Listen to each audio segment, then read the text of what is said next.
ਮੰਨੀ ਉਹਦੀ ਰਜ਼ਾ ਹਰ ਹਾਲ ਅੰਦਰ, ਡਿਠਾ ਨਹੀਂ ਫਰਾਤ ਵੱਲ ਅੱਖ ਕਰਕੇ, ਤੇ ਰੱਬ ਦੀ ਮਰਜ਼ੀ ਤੇ ਸੁੱਟਿਆ ਵਿੱਚ ਕਰਬਲ, ਆਪਣੇ ਆਲੇ ਦਾ ਕੱਖ ਕੱਖ ਕਰਕੇ,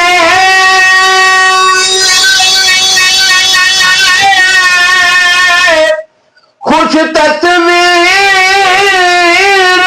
ਸ਼ਬੀਰ